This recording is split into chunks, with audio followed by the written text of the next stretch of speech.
ओम शांति। ब्राह्मण आत्माओं को भविष्यवाणी की टचिंग कैसे होगी? दुनिया में क्या होने वाला है उसकी टचिंग कैसे होगी? और फिर संपन्नता का अनुभव बहुत सहज होता है और संपन्नता के नजदीक जा रहे हैं उसकी पहचान क्या होगी? समय अनुसार अब बाबा कहे कि तुम बच्चों को अब संपन्नता की ओर जाना है और संपन्नता की नजदीक जा रहे हैं, तब हमें टचिंग होगी भविष्यवाणी की। तो संपन्नता की ओर जा रहे हैं, संपन्न आत्मा बनेगी तब टचिंग होगी। तो संपन्नता की ओर जा रहे हैं उसकी टचिंग कैसे होगी? तो देखिए, जैसे बाबा कहते हैं कि जैसे जब हलवा तैयार हो जाता है तो क्या करने लगता है? किनारा छोड़ने लगता है। तो इसी प्रकार बुद्धि से हमारा लंगर उठना कहो, किनारा छोड़ना कहो, माने किसी भी प्रकार की आसक्ति ना रहे, कोई भी कर्म इंद्रियां अपनी तरफ खींचे नहीं। बाबा की मुरली में बाबा कहते हैं कि बाबा कहते सिविलाइज्ड हो जाते हैं, संपूर्ण सिविलाइज्ड हो जाते हैं कि कोई भी कर्म इंद्रियां हमें धोखा ना दे सकें, ऐसे हमारे अंदर पावर आ जाए। अगर कहीं पर भी एक कर्म इंद्रिय का आकर्षण है, लगाव है, तो मना अभी तक हलवा तैयार नहीं हुआ है, स्थिति हमारी तैयार नहीं हुई है।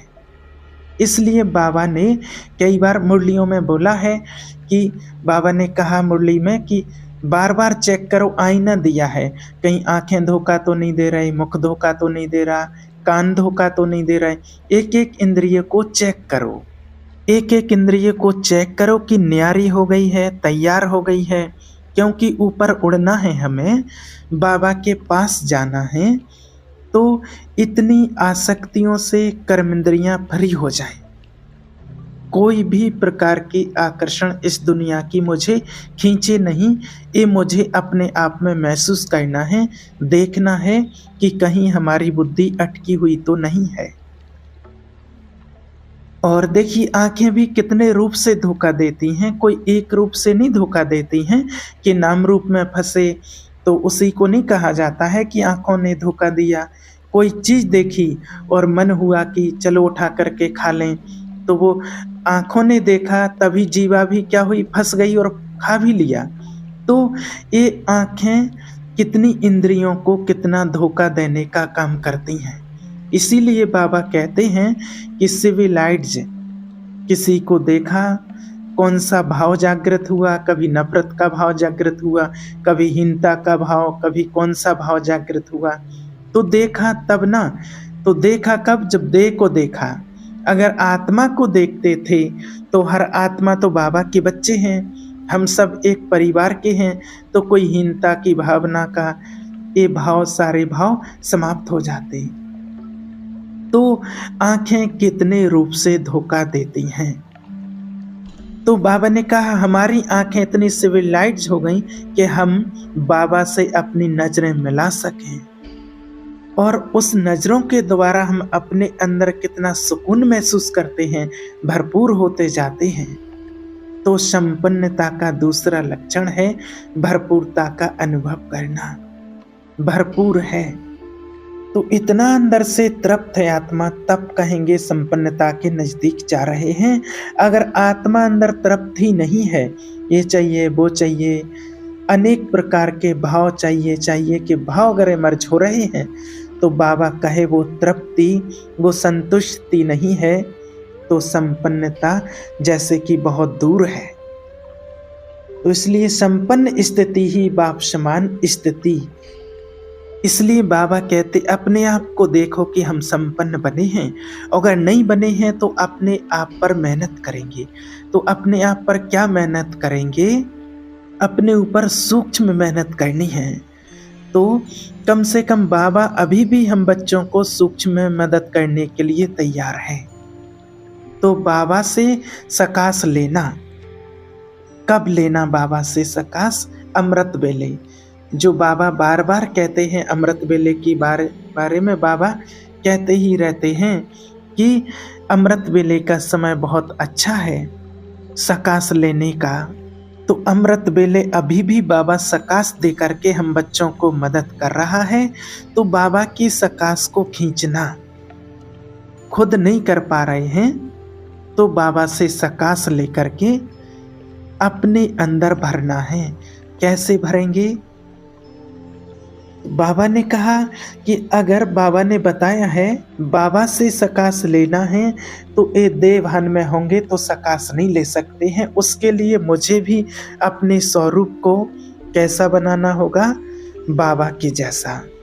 तो सूक्ष्म स्वरूप जो है अंतवाहक शरीर जिसको कहते हैं, तो अंतर्वाहन बन जाए और फरिश्ता स्वरूप में वो अंतर्वाहन बनते हुए जब यहाँ से हम उड़ते हैं तो यहाँ से सीधा फरिश्ता स्वरूप में नहीं पहुँच जाते हैं, लेकिन जो सूक्ष्म शरीर है जो कभी छाया के रूप में दिखाते हैं कि सूक्ष्म शरीर है, तो वो हमारा अंतर्वाहन है।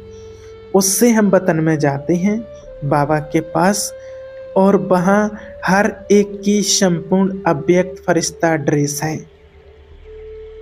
उस फरिश्ते ड्रेस को धारण करते हैं। तो अब हमारे लिए मार्ग स्पष्ट हो जाए कि अब हमारा रास्ता कैसा होना चाहिए।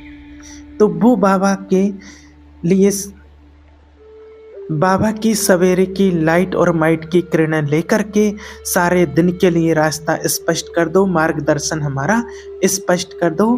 तो लाइट हाउस माइट हाउस की स्थिति में स्थित रहेंगे। उतना बाबा जो पावरफुल सूर्य है उस लाइट हाउस माइट हाउस में क्या भरेगा? शक्ति भी भरेगा और प्रकाश भी भरेगा और आगे का मार्गदर्शन भी हमारा क्लियर हो जाएगा कि पुरुषार्थ की दिशा हमारी किस तरह की होनी चाहिए, एकदम स्पष्ट हो जाएगा। और फिर दृढ़ता हमारे संकल्पों आ जाएगी, क्योंकि जब रियल तपस्या करनी है तो रियल तपस्या का आधार क्या है? तपस्या माना ही दृढ़ता संपन्न अभ्यास। जिस समय प्रहलाद को दिखाते हैं कि परमात्मा को पाने के लिए एक टांग पर खड़ा हो जाऊंगा, तो दृढ़ संकल्प उसी से प्राप्ति होती है, बिना दृढ़ संकल्प के प्राप्ति नहीं होती है। उस समय प्रहलाद ने दृढ़ संकल्प में ए डल्लप के तकिए नहीं लगाए कि भाई बारिश आएगी तो मैं घर के अंदर खड़ा रहूंगा, घर के अंदर जाकर के महल के अंदर जाकर के एक टांग पर खड़ा हो जाऊंगा, चाहे बारिश आए तूफान आए कुछ भी हो, मच्छर काटे या कुछ भी हो, लेकिन मैं अपनी दृढ़ता से हिलने वाला नहीं हूं। इसको कहते हैं तपस्या। तो तपस्या कभी भी सहूलियत के आधार पर नहीं होती है। जहां हमने अपने लिए सहूलियत बनाना शुरू किया, ये होगा तो करेंगे, ऐसा होगा तो करेंगे, इस तरह से अगर हमने अपनी तपस्या को बनाना शुरू किया तो तपस्या कभी होगी ही नहीं। और दृढ़ता संपन्न अभ्यास नहीं तो प्राप्ति नहीं हो सकती है। इसलिए बाबा से सकाश लेना माना उस सर्वशक्तिवान की शक्ति को जब हम प्राप्त करते हैं तो अपने संकल्पों को हम मजबूत करते हैं, पावरफुल बनाते हैं, क्योंकि संकल्प से ही सिद्धि मिलनी है। तो संकल्पों को पावरफुल बनाना बहुत ज़रूरी है, संकल्पों में दृढ़ता को भरना बहुत ज़रूरी है, तभी हमारी रियल तपस्या होगी। अगर संकल्पों में पावर नहीं है तो तपस्या कभी जीवन में हो नहीं सकती है और उस तपस्या का अनुभव नहीं हो सकता है। और बाबा कहते हैं 4 धाम की यात्रा बाबा अमृत वेले करो। आप कहीं भी हो लेकिन बुद्धि से तो हम 4 धाम की यात्रा कर सकते हैं ना, और करते ही हैं, है ना। तो अभी हमें रोज करनी है 4 धाम की यात्रा। रोज शांति स्तंभ पर जाना है।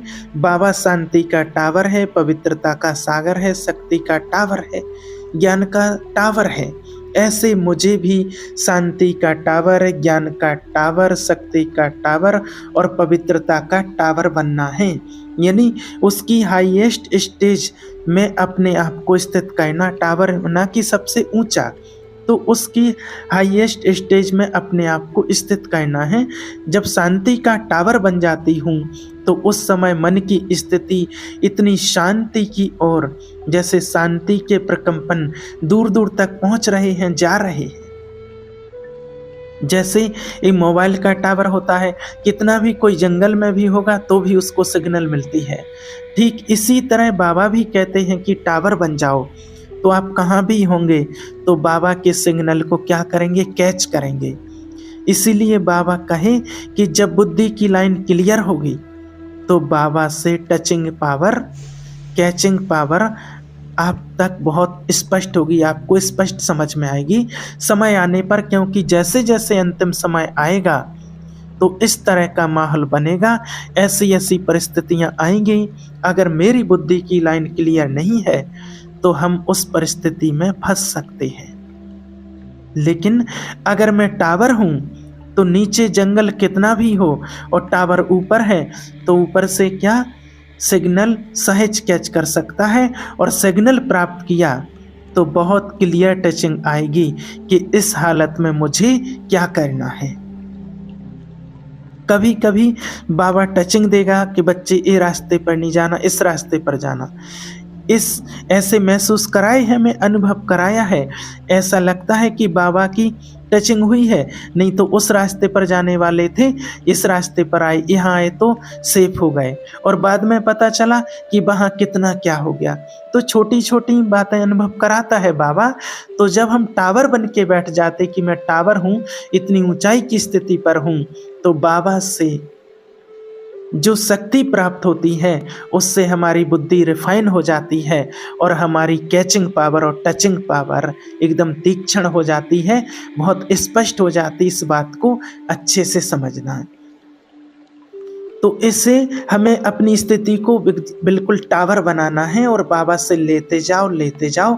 और बाबा हर बात में अंतिम समय कहते ये अभ्यास इतना काम आएगा, क्योंकि अंतिम समय में ही हमें बाबा की टचिंग की बहुत ज़रूरत होगी, नहीं तो फंसना आसान है। इसलिए बाबा की टचिंग मिलेगी, हमारी टचिंग पावर स्पष्ट होगी, अगर हमारी कैचिंग पावर स्पष्ट होगी, बाबा की टचिंग मिलेगी, हमारा रिसीवर क्लियर होगा, तो बाबा की हर टचिंग को कैच करना इतना आसान हो जाएगा और सहजता से, सरलता से हम अपने आप को उस अनुसार ढाल करके दूसरों को भी सेफ्टी में ले जाने के निमित्त बनेंगे, जो दूसरे भी कहेंगे कि आप फरिश्ते के रूप में आए, ऐसा लगा और हमें इस परिस्थिति से बाहर निकाल दिया। तो इसीलिए बाबा से हमारी बुद्धि की लाइन इतनी क्लियर चाहिए। तो टचिंग पावर, कैचिंग पावर हमारा स्पष्ट हो, उसके लिए टावर बनना बहुत ज़रूरी है। तो रोज़ अमृत बेले पावर ऑफ पीस के पास खड़े हो जाओ, बाबा के शांति स्तंभ, ज्ञान स्तंभ, शक्ति स्तंभ, पवित्रता स्तंभ, ये चारों स्तंभ से अपने अंदर अपने आप को भरपूर कर लो टावर बन करके। और टावर बन करके ऐसे कि सुबह सुबह हमारे टावर के साथ कनेक्शन हो गया, और टावर के साथ हमारा कनेक्शन हो गया तो पूरे दिन भर में भी क्या होगा, हमारा कनेक्शन उस टावर से टूट नहीं सकता, जुड़ा रहेगा। तो इसी तरह बाबा से शक्ति लेने का, सकाश प्राप्त करने के ये तरीका है, जिससे हमें अंत में टचिंग पावर होगी और हर प्रकार की अंत समय में हमें बाबा से मदद मिलती रहेगी। ओम शांति।